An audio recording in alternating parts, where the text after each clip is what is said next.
7th English की story Gopal and the hilsa fish, जो कि बहुत ही बढ़िया स्टोरी है।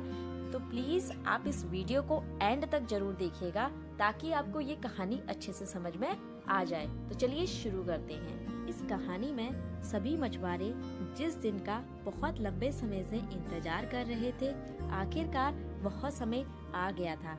मानसून का मौसम था और सभी लोग हर तरफ हिल्सा मछली के विषय में ही बातचीत कर रहे थे, क्योंकि मछुआरे विशेष रूप से कोई और मछली नहीं पकड़ते थे, केवल हिल्सा मछली पर ही उनका ध्यान केंद्रित रहता था।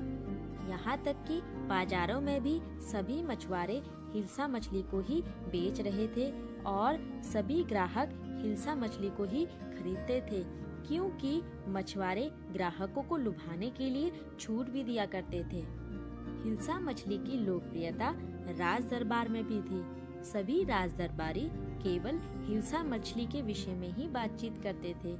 इसी बात पर राजा को एक दिन गुस्सा आ गया था, क्योंकि राजा को भी लगता था कि कोई भी हिल्सा मछली के विषय के अलावा किसी और विषय में चर्चा नहीं करते हैं। यहाँ तक कि एक दिन राजा ने गोपाल को भी इस विषय में बात करते हुए देख लिया और यह देखकर राजा बहुत हैरान हो जाता है, क्योंकि गोपाल दरबार का सबसे बुद्धिमान व्यक्ति माना जाता था।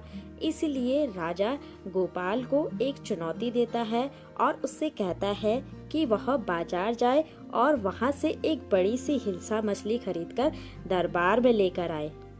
और साथ ही साथ राजा यह शर्त भी रखता है कि कोई भी इस मछली के बारे में बात नहीं करेगा, और इसके बाद गोपाल इस चुनौती को स्वीकार कर लेता है।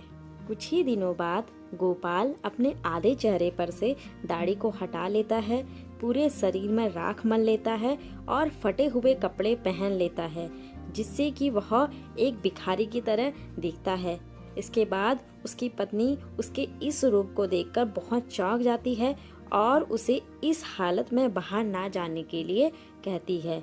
लेकिन गोपाल अपनी पत्नी की कुछ भी नहीं सुनता है और बस इतना कहता है कि वह बाजार जा रहा है मछली खरीदने के लिए। इसके बाद गोपाल बाजार से एक हिल्सा मछली खरीदता है और उसे लेकर महल की ओर जाता है। जैसे ही गोपाल महल की ओर जाता है, सभी का ध्यान उसी के तरफ होता है और किसी का भी ध्यान हिल्सा मछली की तरफ नहीं होता है, क्योंकि गोपाल ने अजीब से कपड़े पहने होते हैं और जिसे देखकर लोग उसे पागल समझते हैं। इसके बाद जैसे ही गोपाल महल के प्रवेश द्वार पर पहुंचता है, राजा के चौकीदार उसे वहीं पर रोक लेते हैं और अंदर आने के लिए मना करते हैं। इस पर गोपाल जोर जोर से चिल्लाने लगता है, नाचने लगता है और गाने लगता है। इन सारी हरकतों को राजा सुन लेता है और अपने सेनापति को आदेश देता है कि वह उस व्यक्ति को पकड़कर उसके सामने पेश करे। फिर गोपाल को दरबार में पेश किया गया और दरबार के सभी लोग उसे देखकर हैरान हो जाते हैं और कोई भी उसे पहचान नहीं पाता है, क्योंकि उसने बहुत ही अजीबोगरीब कपड़े पहने होते हैं। तभी एक दरबारी उसे पहचान लेता है और कहता है कि यह तो गोपाल है। इसके बाद राजा गोपाल से पूछता है कि तुमने ये अजीबोगरीब वेशभूषा क्यों पहनी है। तो गोपाल राजा को उसकी दी हुई चुनौती के बारे में याद दिलाता है और इस बात पर राजा को जोर जोर से हंसी आ जाती है।